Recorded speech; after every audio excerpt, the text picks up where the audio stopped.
आज सर्वसम्मत से मुझे अध्यक्ष पद पर निर्वाचित कर आप लोगों ने जो मिसाल पेश किया है, यह मेरे लिए सौभाग्य की बात है।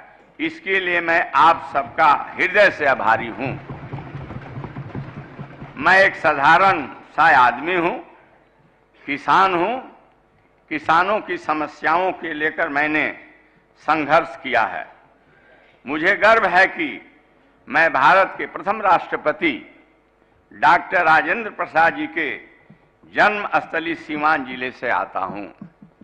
मैं गांधी और लोहिया के विचारधारा से काफी प्रभावित रहा हूं। उसे अपने जीवन में उतारने का प्रयास करता हूं। मैं लोकनायक जयप्रकाश नारायण जी की नीति, विचार एवं सिद्धांतों को अपनाने का प्रयास भी करते रहा हूं कि कैसे विचारों का व्यवहारिक रूप दिया जाता है। मैं बाबा साहब भीमराव अंबेडकर, डॉक्टर राम मनोहर लोहिया एवं जननायक कर्पूरी ठाकुर के उन आदर्शों को भी अपनाने का प्रयास करता हूं कि कैसे समाज के वंचित और पीड़ित समुदायों के साथ खड़ा हुआ जाता है, उनके तकलीफों को दूर करने का प्रयास किया जाता है।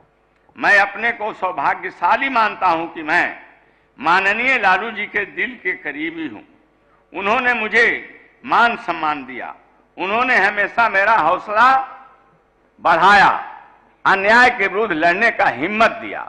उनकी राजनीतिक कुशलता मुझे संघर्ष करने की प्रेरणा देती है। इसलिए मैं उनके दीर्घायु होने की कामना करता हूं, क्योंकि देश में एकमात्र सेकुलर अव्वल दर्जे के समाजवादी नेता है जो सामाजिक न्याय, सांप्रदायिक सद्भाव एवं आपसी भाईचारे को मजबूत करने की दिशा में काम करते रहे हैं। मैं माननीय मुख्यमंत्री श्री नीतीश कुमार जी के प्रति इतना ही कहना चाहता हूं कि वे मात्र मुख्यमंत्री नहीं है, वे स्टेट्समैन है।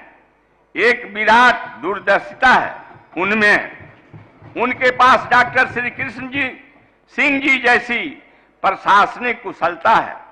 उनके पास सबों को साथ लेकर चलने का जज्बा है।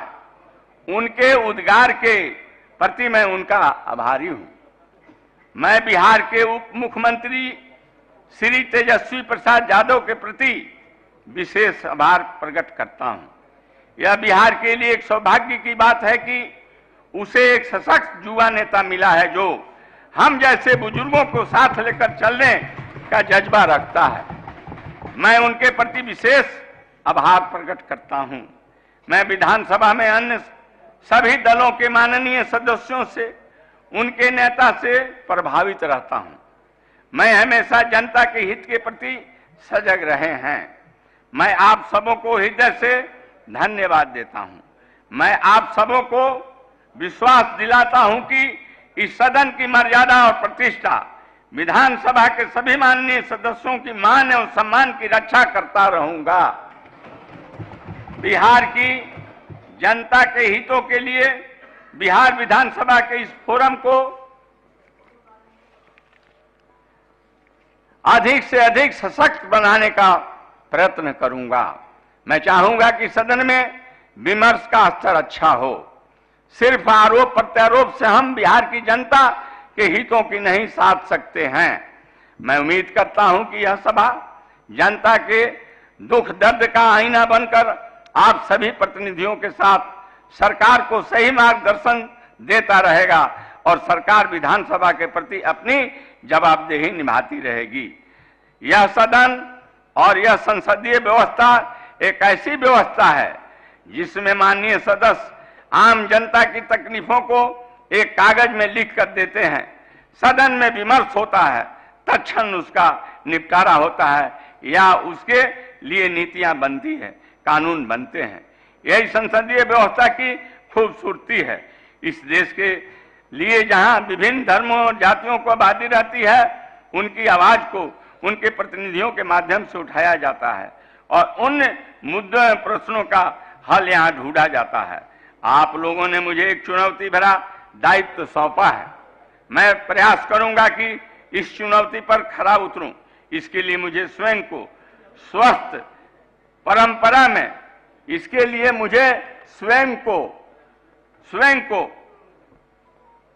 स्वस्थ परंपरा में ढालना होगा, क्योंकि आसन के संदेश का अनुपालन सरकार उसे गंभीरता से तभी लेगी जब वह नीति संगत हो, न्याय संगत हो।